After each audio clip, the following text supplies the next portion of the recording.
My brother bullied me, so I watched him die. Me and my twin brother Sebastian have never, ever been close. In fact, he made my life hell growing up, and my parents didn't help by playing favorites, getting him better stuff on our birthday, only going to see films he liked at the cinema, and giving him extra money for housework despite us doing the same amount of work. He would always put me down, belittle me, bully me with his friends at school, break my stuff, and then blame me, and was just a pain in general. Growing up, the only people I knew to rely on was my older sister Jane, my cousin Kai, and my best friend Isaac, who all knew what an awful person my brother was. Anyway, cut to when I was 17 and I had my first girlfriend, someone I loved very much. We didn't have sex because she wanted to wait until her 18th birthday to lose her virginity. But it turns out that she was having an affair with my brother behind my back for half the time we were together, and only got caught when it was revealed that she was pregnant. I was crushed. She knew how much I hated my brother and she saw some of the awful things he did to me, but she still went and did that. Cheating is bad enough, but to do it with him of all people. I punched him in the face and broke his nose and made him lose a tooth, but according to my parents,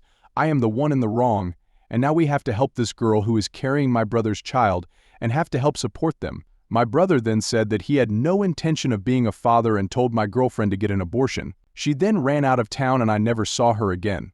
I don't know if she had the baby or aborted. All I know was that she was gone and my folks were still praising my brother as the golden child. I was still the black sheep and a failure as usual. Another year goes by and me and my brother still despise each other, but I started dating again. It was a long while, but I found someone. I found a boy that I liked. I'm bisexual, and this new guy Daniel that I met at college caught my eye. He was deaf and I studied sign language out of boredom, so we got to talking and things just seemed to click. We date, fall in love, I bring him to my friend Isaac's party to introduce him to my friends, and everything feels great. At this point, the only one who knew that I was bi was Isaac, but one day, while walking into a cinema, holding my boyfriend's hand, I bump into my evil twin. He points, laughs, and says some homophobic remarks. I tell him to go F himself and I go see a movie with my arm around my boyfriend. When I got home after dropping my boyfriend off at his place, I knew I'd be facing something as I walked through the front door. I saw both my parents on the sofa, my mother crying about how on earth could she have given birth to someone so disgusting. Was it too much to hope that she saw the light and was talking about my brother? But nope, she was talking about me and how I'm a stain on our family's name. My father gets up to yell at me, spout homophobic remarks and slurs. At this point I see my brother up the staircase with an evil grin on his face. He then comes down and says that he's uncomfortable sharing a room with a bundle of sticks, and my folks kick me out there, and then, with what little clothes and money I had, I went to my friend Isaac's house and his family took me in, where I stayed for 6 months. Actually experiencing familial love and affection, and I actually consider Isaac's mother and stepdad my own parents now. Eventually me, Isaac, and my boyfriend Daniel all get a 2-bedroom flat together, and all's good for the time being. So cut to December of last year, me and my boyfriend have become married. Isaac was my best man. I have a brilliant job in graphic design. I have my own house by the sea and life has never been better. However, I got a call from my sister that my brother was in the hospital. I hadn't thought about him much over that 9-year period since I was kicked out, but being reminded of his existence brought up a lot of painful memories for me. I was told by my sister that my twin brother Sebastian wanted to see me and that it was urgent, so I went to the hospital he was in and met my sister outside the front entrance. I ask her what this is all about, but she doesn't tell me, and then I need to ask my twin. So I arrive at my brother's room and my parents are at his side, and my folks actually look happy to see me, as if what they did to me hadn't happened, and Sebastian also looked really pleased to see me. It's safe to say that something was off. Eventually I ask what's going on and why I was even here, to which my brother tells the family to leave us two alone. He looks so weak now, and before he used to intimidate me so much. He told me that he was dying from kidney failure and had been for the past few years, but now he didn't have long left, and I knew immediately where this was going. He then said that he always regretted that we never got along, at which point I told him no. He looked confused and asked what I was on about, so I simply told him that I wasn't going to donate my kidney to save him. He looked as if I had just taken a dump in his food. He then went on about how bad a situation was, and that he was really sorry for all the things we did to each other growing up.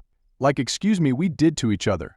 I told him that I just wanted a brother growing up that cared and loved me and wouldn't try to break me every day for 18 years. He then called in our mom and dad and told him that I wasn't going to give up my kidney. They then started to spout off that I owed them for my existence and that I have a duty to look after my family. I asked them where that duty was when they kicked me out of the house, or where that duty was every time my brother gave me a black eye, or where their duty was to look after their grandchild when Sebastian decided that he didn't want to be a father. I said that for all the things that he's done, from outing me to having an affair with my girlfriend and abandoning his child, that this was the universe's way and my way of finally giving back what he dished out to bite him in the butts. I then turned around and walked out of the room, with that being the last time I ever saw Sebastian. I'm not even sure why they'd want a gay person's kidney anyway.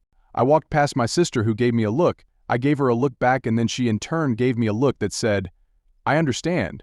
I felt as if a great weight had been taken off my shoulders.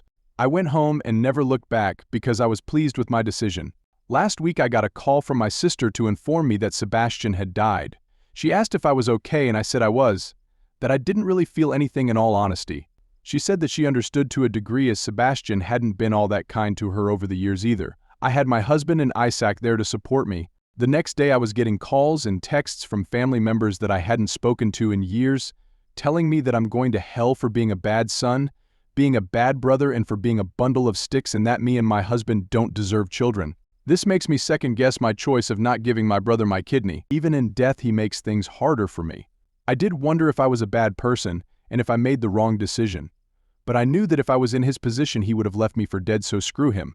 And in an edit, OP clarifies that his brother's kidney failure was from him living a hardcore lifestyle of drugs and alcohol. Also, his parents and sister did get tested to see if they were matches, and none of them were.